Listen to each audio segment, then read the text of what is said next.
Rebuttal का round 2 मुफ्ती smile Nadvi साहब।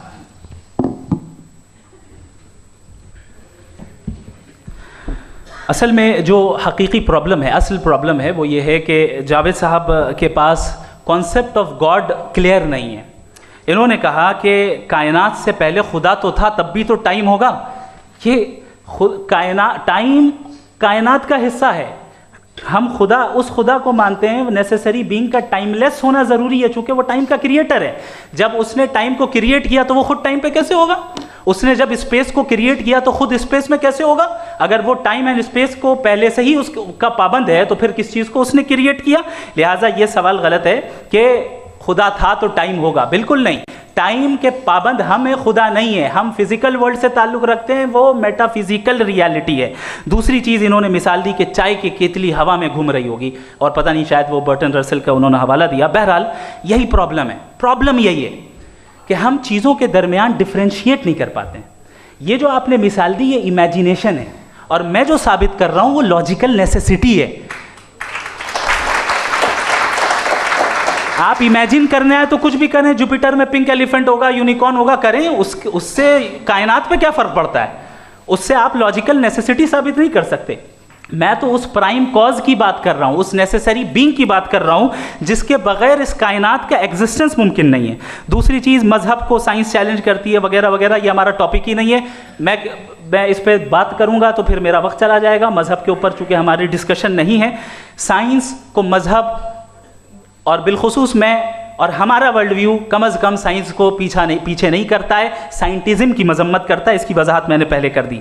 दूसरी चीज़ इन्होंने कहा वर्ल्ड का नक्शा लीजिए, वर्ल्ड मैप लीजिए, दो अलग अलग जगह की। हज़रत मैंने ये होमवर्क किया था, और मैंने मिडिल ईस्ट का एक नक्शा लिया और यूरोप का एक नक्शा लिया। ये मजहबी इलाका और ये लिबरल और एथीस्ट इलाका। मुझे पता चला कि सबसे ज़्यादा रेप केसेस जो हैं वहाँ पर हैं।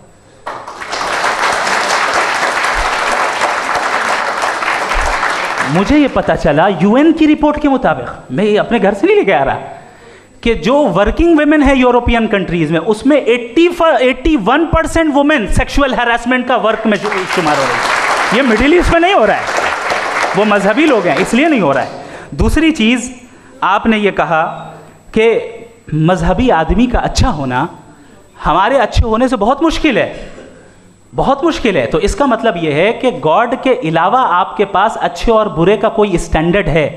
मैं चाहूँगा कि कन्वर्सेशनल स्टाइल वाली डिस्कशन और सेगमेंट पे इसी पे बात कर लेते हैं। Thank you very much.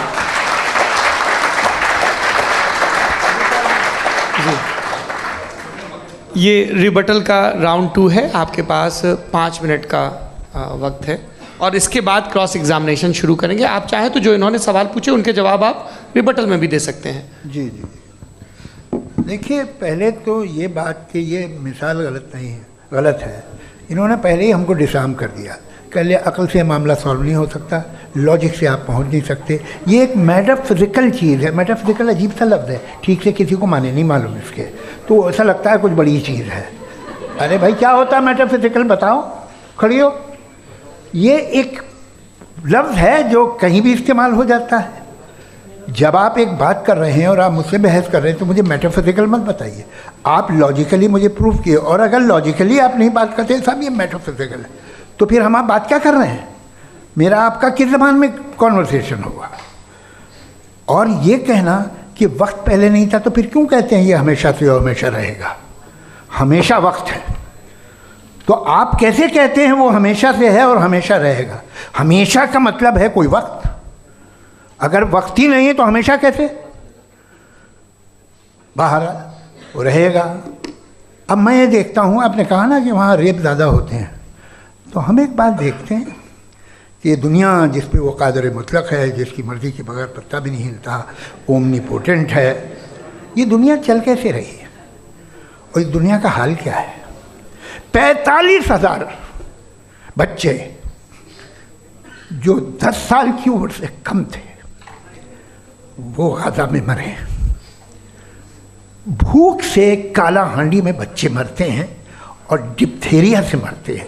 Diphtheria अजीब मर्ज है, गले में जाली बनना शुरू होती है, बच्चा नीला हो जाता है, गरीब का बच्चा, इसलिए कि वो पास इलाज नहीं। ये कादर मुतलक है, जो चाहे कर दे।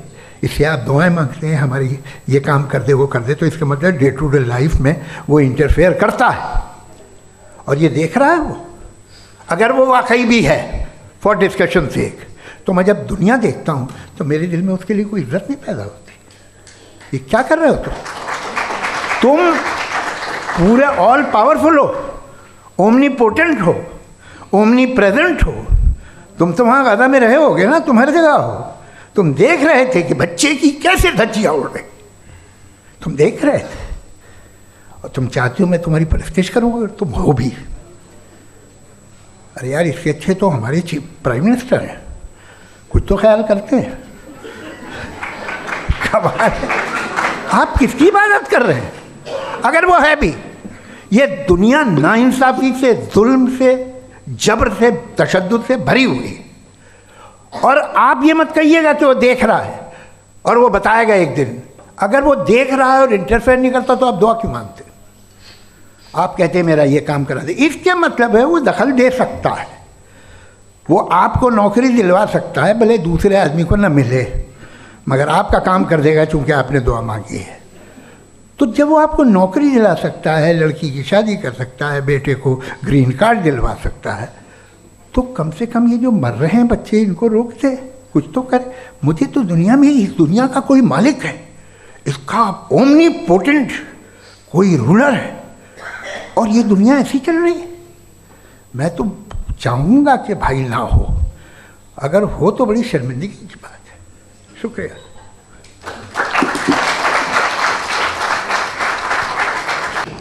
मुफ्ती साहब, पहला सवाल आपका, 16 मिनट हैं, हम दोनों लोगों के सवाल लेंगे। जी जी, बहुत शुक्रिया। आपकी जो अभी बात हुई बहुत अहम थी, मैं इसको चाहूँगा कि आगे डिस्कस करूँ, लेकिन चूँकि अभी ये वो सेगमेंट है क्रॉस एग्जामिनेशन, तो सबसे पहला सवाल आपसे ये है कि जो मैं इतनी देर से कॉन्टिंजेंसी आर्ग्यूमेंट आपको बता रहा था, ये अकल से ही बता रहा था हजरत, आप ये बताएं कि आप इन्फिनिट रिग्रेस ऑफ कॉजेस को पॉसिबल मानते हैं या नेसेसरी बीइंग के एग्जिस्टेंस को सही समझते हैं? चूँकि दो ही ऑप्शन हो सकता है, आप ये बताएं। देखिए, आपको मैं ईमानदारी से बात करूँ, एक तो मैं कॉन्टिजेंसी वर्ड ठीक से समझता नहीं, और इस वक्त भी जो आपने अंग्रेज़ी के अल्फाज इस्तेमाल किए वो ज़रा थोड़े से मुझे डिफ़िकल्ट और कॉम्प्लिकेटेड लगे, तो आप ज़रा सिंपल ज़बान में सवाल कर सकते हैं? बिल्कुल कर सकता हूँ जी। यूनिवर्स की हर चीज़ कॉन्टिंजेंट होने का मतलब ये है कि वो अपने एग्जिस्टेंस में किसी के ऊपर डिपेंडेंट है। जो भी चीज़ डिपेंडेंट होगी वो चीज़ इंडिपेंडेंट नहीं हो सकती, तो उसका कोई ना कोई कॉज होगा। तो अब आप क्या समझते हैं कि ये इन्फिनिट रिग्रेस है, यानी कॉज पर कॉज, कॉज पर कॉज, कॉज पर कॉज, और कभी कोई यानी ये एंडलेसली चलता रहा? क्योंकि अगर ऐसा होगा तो हम तो एग्जिस्टेंस में आते ही नहीं। लॉजिकली ये मुत्तफक अलैह चीज़ है, मुत्तफक अलैह, अग्रीड अपॉन। ओके, इस पे हमने एग्री किया था कि मुश्किल शब्द आएगा तो अर्थ बताना पड़ेगा। तो इन्फिनिट रिग्रेस तो पॉसिबल नहीं है, तो कहीं ना कहीं आपको रुकना पड़ेगा ऐसे नेसेसरी बीइंग पर। नहीं, कोई ज़रूरत नहीं रुकने की। किसने कहा आप रुकना पड़ेगा? आप रुकते हैं खुदा पे, आप नहीं रुकते। आप कहते हैं वो हमेशा से, जब उस वक्त से है जब वक्त नहीं था। आप कहाँ रुकते हैं कि अब हुआ था वो? आप नहीं कहते। हम क्यों नहीं मान सकते कि यूनिवर्स जो है और बल्कि मल्टीवर्सेस जो है वो हमेशा से हैं, वो बनती हैं, बिगड़ती हैं। एक हमारे यहाँ एक चीज़ है ब्लैक होल, वो समेट लेता है वापस, फिर ब्लास्ट होता है, फिर फैल जाता है। और इसमें हमारी तो खैर कोई औकात ही नहीं है। इंसान की एक छोटे से ज़र्रे पे हम 50-60 साल की उम्र रखते हैं, जो करोड़ों अरबों साल की कायनात है उसमें, और पैदा भी नहायत ही बेहुदा वजह से हुए थे। तो इसमें ये सोचना कि इसकी वजूहात और ये क्यों है, ये डिपेंडेंट है, ये हम देख रहे हैं, क्या मालूम। आप सोचिए कि ये जो फैल रही है कायनात, ये कहाँ फैल रही है, ये कहाँ जा रही है, और ये फैल क्यों रही है? अरे बना ली थी तुमने, रुको भैया, हाँ काफ़ी है। ये फैल क्यों रही है? ये और कौन सी कायनात जिसे मैं दूरबीन से देखता हूँ तो 2 बिलियन लाइट ईयर पे है, उससे मेरा कोई वास्ता ही नहीं है। 2 बिलियन ईयर यानी अगर मैं 80,000 माइल्स पर सेकेंड से चलूँ तो 20 करोड़ साल में वहाँ पहुँच जाऊँगा। इसकी ज़रूरत क्या थी? ये दुनिया, ये कायनात तो इंसान अशरफुल मखलूक़ात के लिए बनाई गई ना। तो ये सब ये टर्म समझ में नहीं आया, इसमें कोई ख़ास समझने वाली बात थी भी नहीं। ये जो अल्टीमेट कहा यह जाता है कि ये जो पूरी यूनिवर्स है, ये जो दुनिया है, ये इंसान के लिए बनाई गई। अच्छा, ये सब इंसान के लिए। क्यों साहब, सही है ना? बिल्कुल, लेकिन इसका ये मतलब नहीं कि किसी चीज के पीछे रीजन आपको नहीं पता तो रीजन नहीं है, इसे कहते हैं नहीं, argument from limited मुझे नहीं पता, लेकिन मेरी जिम्मेदारी नहीं है। वो बिल्कुल सही कहा था उसने, बर्टन रसल ने। आपने उसे मजाक में टाल दिया कि भाई आप एक दावा कर रहे हैं, मैं क्यों कहूँ कि ये गलत है दावा? आप प्रूफ कीजिए, मेरे पे जिम्मेदारी ही नहीं है, मैंने थोड़ी कहा है। आप प्रूफ कीजिए कि ये सही है। आप आर्ग्यूमेंट ऑफ कंटिजेंसी आप का जवाब कोई ही नहीं दे सवाल रहे हैं। पूछना चाहेंगे? है? आप सवाल पूछना चाहेंगे मुफ्ती साहब से? क्योंकि ये क्रॉस एग्जामिनेशन का दौर है। आप जैसे पहले बोल रहे थे फेथ को लेके कुछ। मैं ये पूछना चाहूँगा कि खुदा ने जो भी रेवलेशन किए हैं, एक मज़हब के नहीं, बहुत से मज़हबों में किए हैं, अलग अलग रेवलेशन है।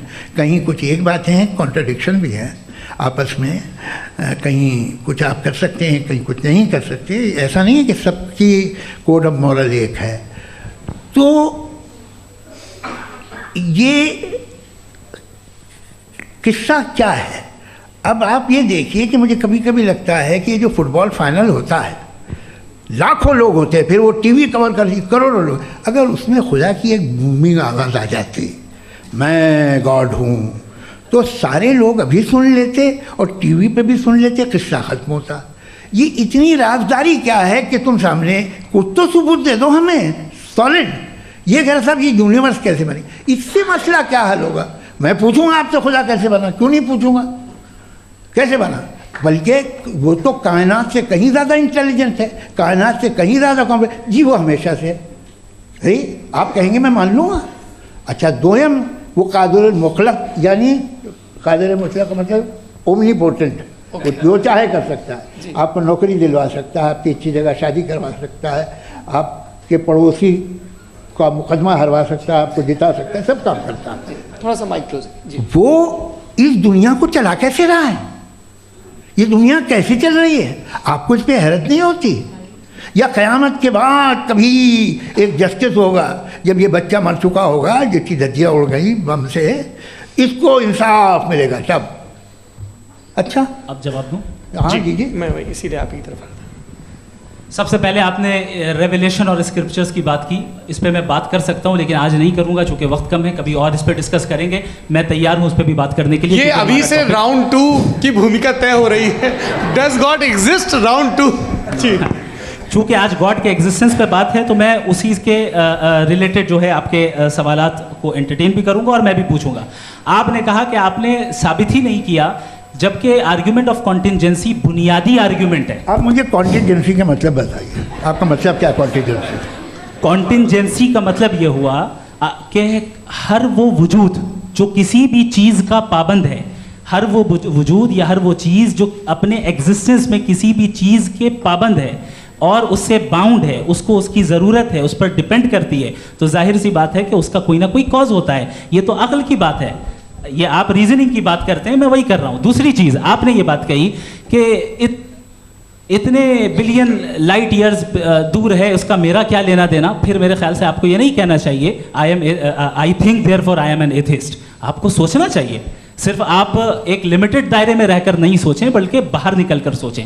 आपने तीसरा सवाल किया, आपने 2-3 सवाल एक साथ। ऐसी बातें ना कीजिए, कुछ लोगों को इतराज़ हो जाएगा आप पे कि आप कुछ भी सोचिए। ये इजाज़त आपको है नहीं, मुझे है।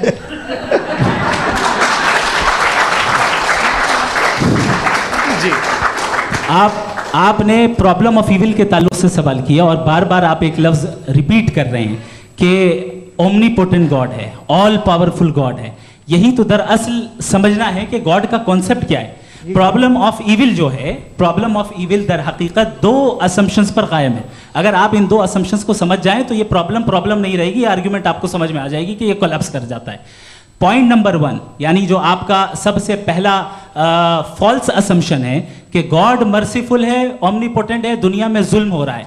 लेकिन आपको ये समझना चाहिए कि हमारे वर्ल्ड व्यू के मुताबिक गॉड सिर्फ ओमनीपोटेंट और सिर्फ मर्सीफुल नहीं है, बल्कि वो ऑल वाइज भी है और वो ऑल नोइंग भी है, उसके हर काम के पीछे हिकमत और विजडम है। ये कोई ज़रूरी नहीं है कि वो हिकमत और विजडम आपको समझ में आए या मुझे समझ में आए। अगर आप जो समझ रहे हैं उसके मुताबिक आप फैसला कर रहे हैं, ये लिमिटेड पर्सपेक्टिव से आर्ग्यूमेंट है। और इस चीज़ को हम अपनी दुनिया में, अपने लाइफ में, डेली लाइफ में इस प्रिंसिपल को एक्सेप्ट करते हैं। हम जब किसी डॉक्टर के पास जाते हैं, डॉक्टर के पास जाकर वो अगर उसने हमें कोई दवाई दी है तो हम ये तो नहीं कहते कि जब तक आपके पास जितना नॉलेज और जितना विजडम नहीं है, आपने क्यों ये दवाई दी है, तब तक हम इस चीज़ को एक्सेप्ट नहीं करेंगे।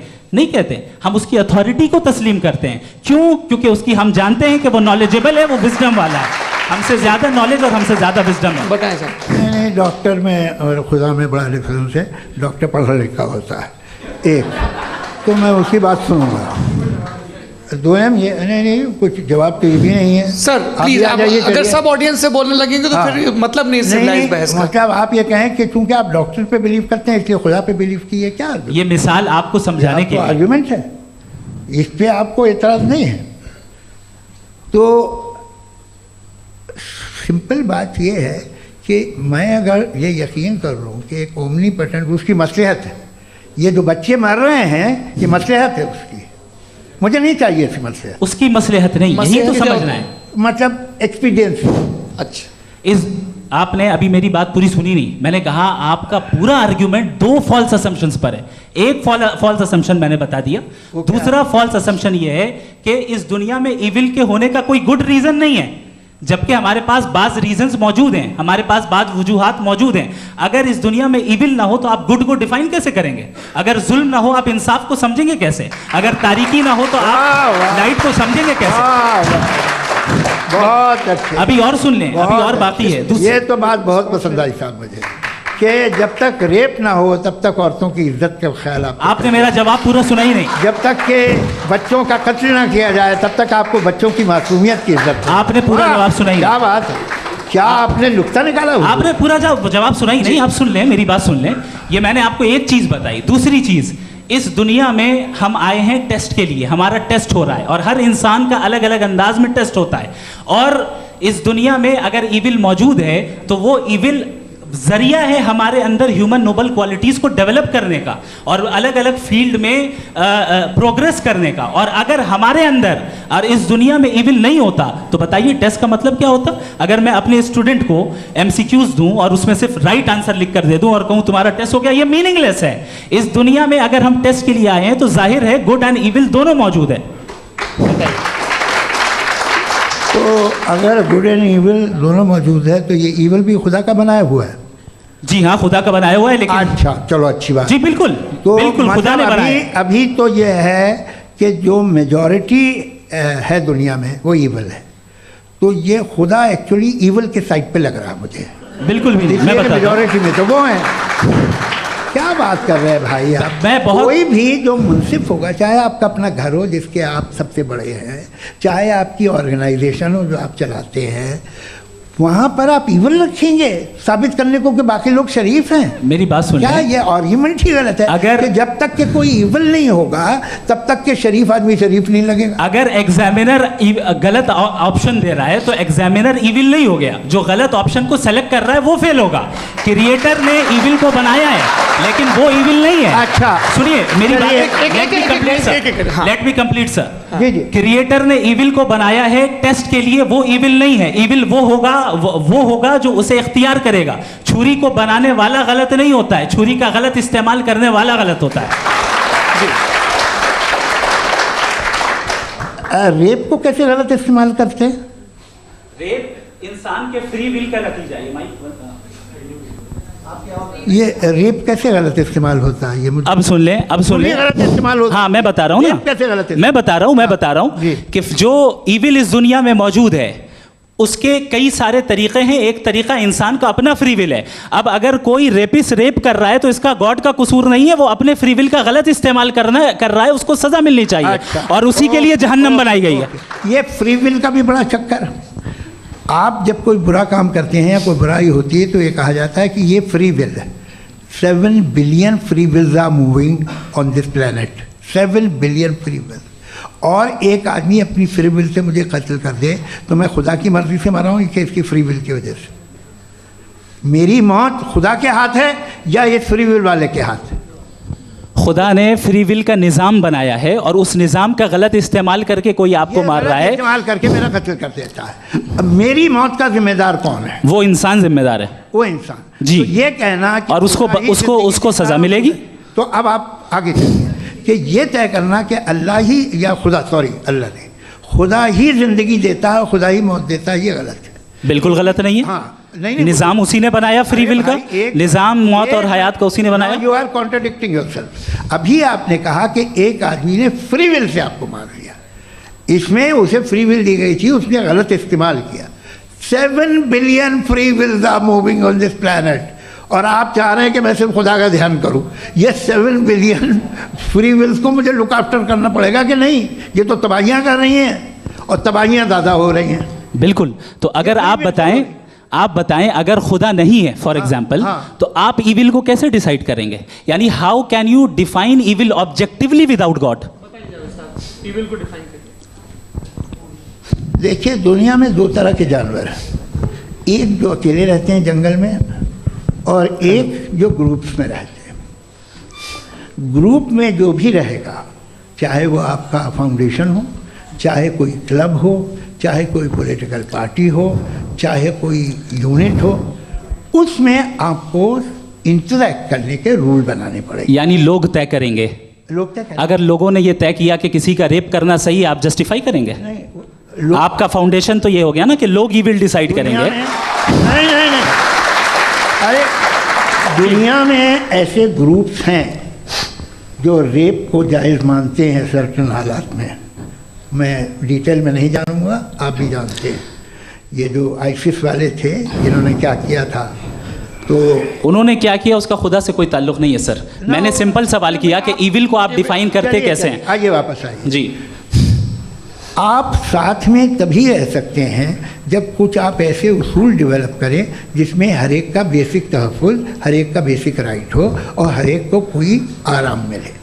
यही तरीक़ा है किसी भी ऑर्गेनाइजेशन जिसमें एक से ज़्यादा लोग हैं और वो ऐसे चलती है ज़िंदगी। उसमें अगर आप गड़बड़ करेंगे तो तबाही होगी, नुकसान होगा, बर्बादियाँ आएंगी।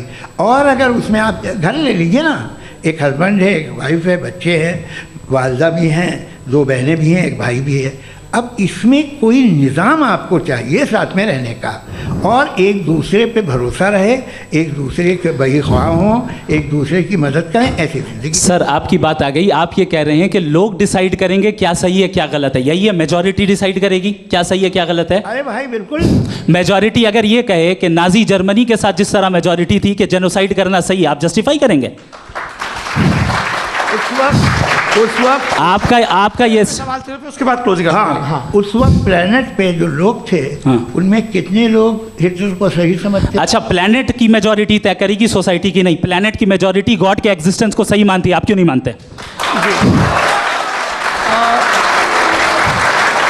ये हेलो ये क्रॉस क्वेश्चन का राउंड यहाँ पर समाप्त होता है।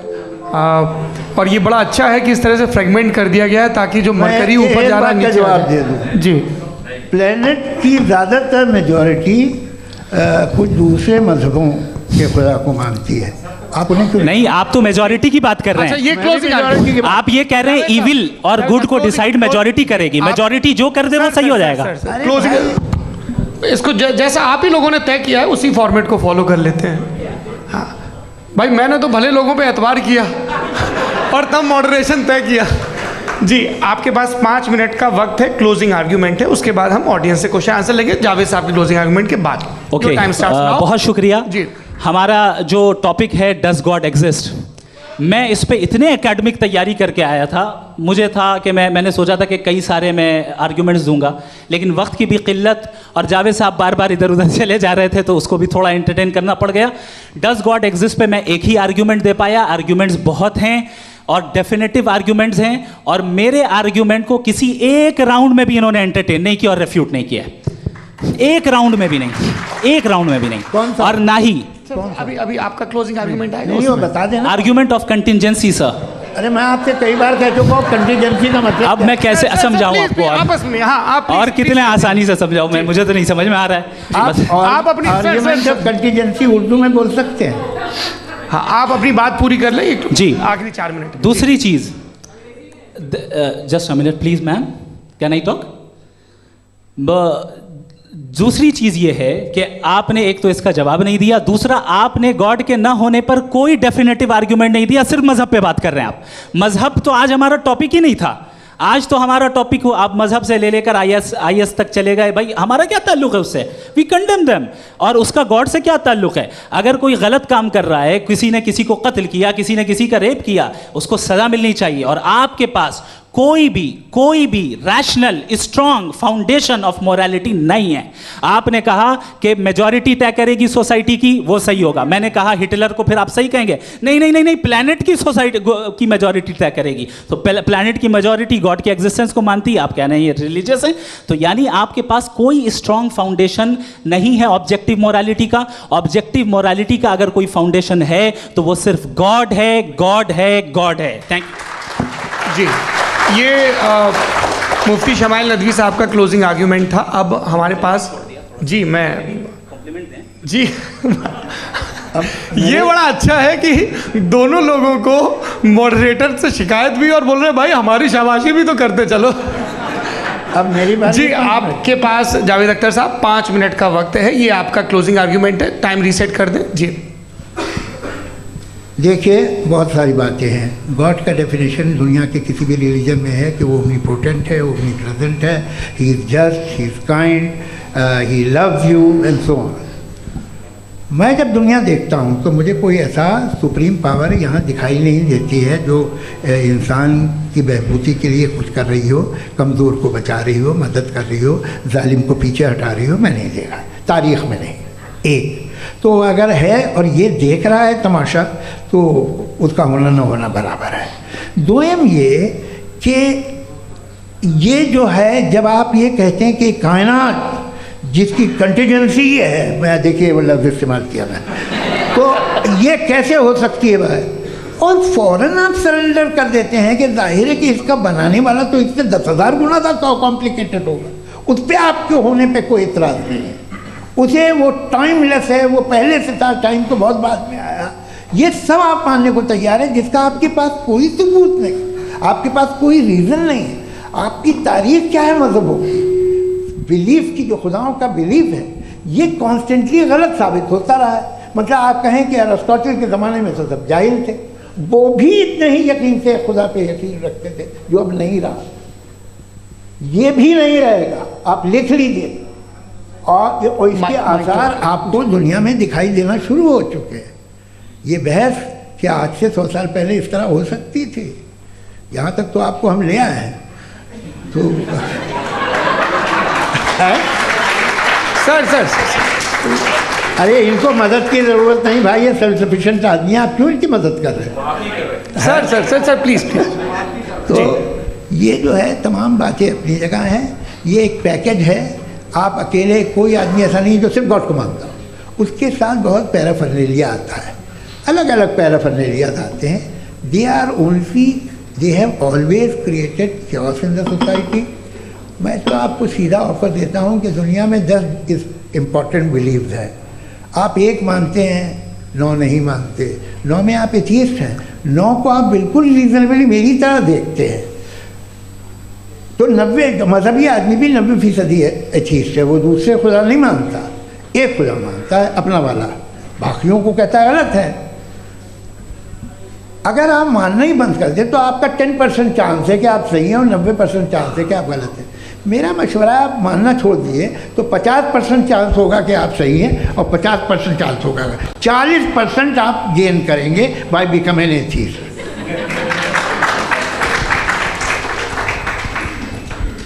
ये एक फरसूदा ख्याल है, ये ख़त्म हो रहा है। हो सकता है मेरी ज़िंदगी में ना हो, लेकिन ये हो जाएगा। जो बातें ये इनको आप मेटाफिज़िकल ये वो ऐसे रिस्पेक्टेबल टर्म दे दिए, ये तो उन लोग के हैं जिन्हें ना फिज़िक्स मालूम थी ना मेटा मालूम था, ये उन्होंने आपको दिए हैं।